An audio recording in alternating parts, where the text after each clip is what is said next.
The engine made a weird noise, then gave out with a loud cough before going completely silent. Maya Carter sat frozen behind the wheel, staring at the empty country road ahead. Her shiny black car was now just a big metal box in the middle of nowhere. Wearing a fancy dress and heels, she looked completely out of place, surrounded by fields and dirt. She hit the steering wheel in frustration. "Seriously," she muttered.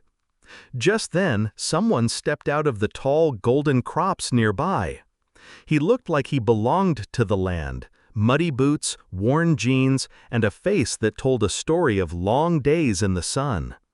Without saying a word, he glanced at Maya's expensive car, then walked over to his rusty old truck and grabbed a toolbox.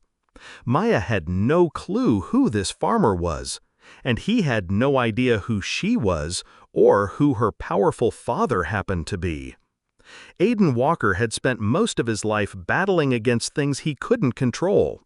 Every year brought new problems, less rain, more debt, and the slow death of the land his family had worked for generations. His hands were rough from years of labor, and his back ached from sunup to sundown. His father used to say the farm had a heart, and Aiden had promised he'd never give up on it. But the letters from the bank kept coming, each one colder than the last. Bills were stacking up, and hope was running thin. He'd already sold off equipment, skipped meals, and worked through illness just to keep going. Then, out of nowhere, a sleek, shiny car had broken down right outside his field. At first, he thought about ignoring it. City people never brought anything but problems. But something about that girl's face made him pause. And for once, he didn't walk away.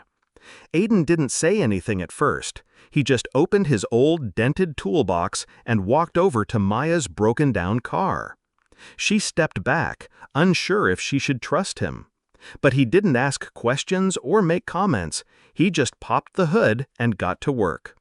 Maya stood there, watching this quiet farmer with dirt on his shirt and sunburn on his neck. No one from her world would ever stop to help a stranger like this. She didn't expect him to fix it so fast, or to do it without asking for anything in return. Aiden wiped his hands on a rag, gave her a quick nod, and turned to leave. Maya called out a soft thank you, but he was already walking away. She didn't know it yet, but this simple act of kindness was about to change both their lives forever.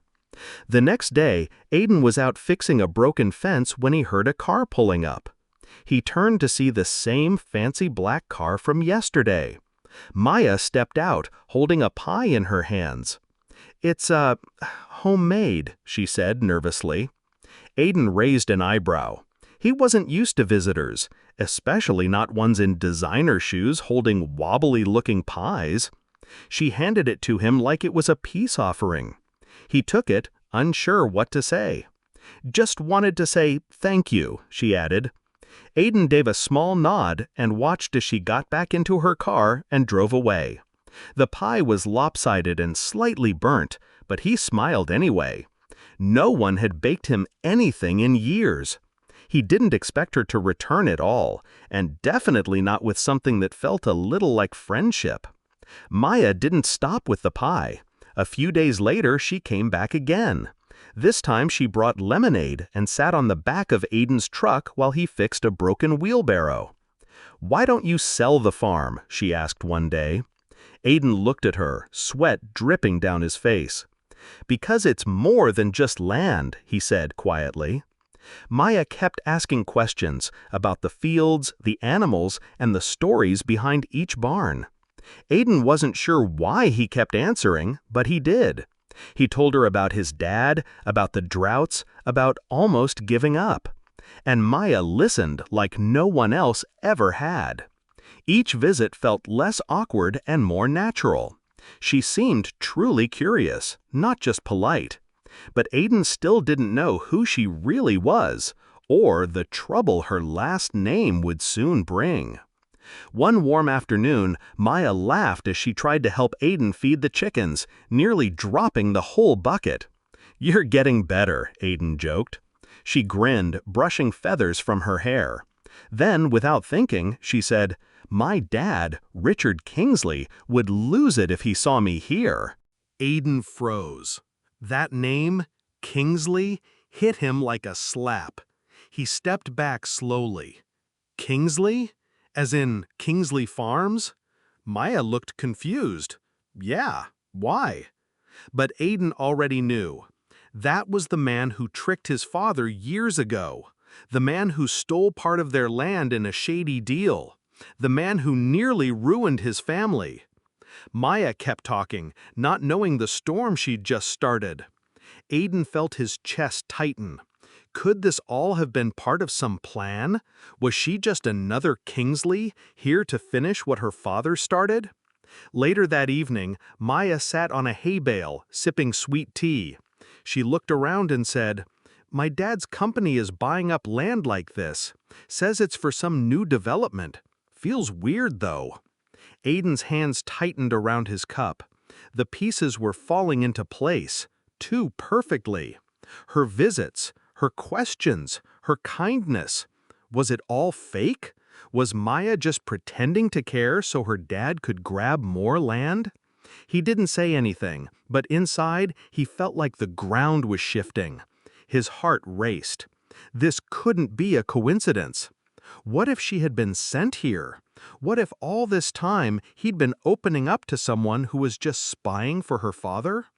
Doubt filled him like a storm cloud, and for the first time since meeting her, Aiden didn't feel safe. One morning, Aiden found a letter stuck under his door. His hands trembled as he opened it. It was the bank, the final warning. The farm was behind on payments, and the bank wasn't waiting any longer. If he didn't pay soon, he'd lose everything. That same day, Maya showed up at the edge of the field, holding a folder. Aiden's stomach twisted. Did she come to spy? To deliver more bad news? When she stepped closer, he saw something in her eyes. Hesitation, maybe even guilt. She handed him the papers quietly. "I'm sorry," she said softly. Aiden's heart broke. Everything was slipping away, and the person he thought might be a friend was tied to the one trying to take it all. The clock was ticking, and the fight for the farm was about to get real. That night, Aiden couldn't hold it in anymore. He met Maya near the old barn, his voice shaking with anger. "Did you know? Were you sent here to spy? Was this all a game to your family?" Maya's eyes widened in shock, but Aiden didn't care. He felt hurt and betrayed. She stayed silent for a moment, then said, "I didn't want it to be like this." But the damage was done. The next day, Maya marched into her father's office, holding papers in her hand. "You knew this was his farm, didn't you?" she demanded. Her father, Richard Kingsley, didn't deny it. "Business is business," he said coldly. Maya's world turned upside down. She realized this fight was bigger than she thought, and she had to choose where she stood. 1 month later, Aiden stood on his porch, watching Maya's car roll up the dusty road.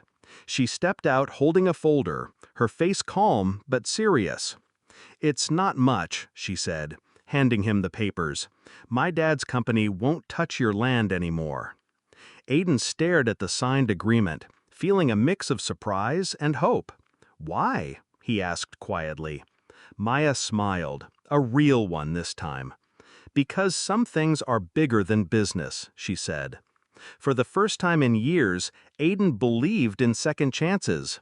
The past was heavy, but maybe, just maybe, the future could be different.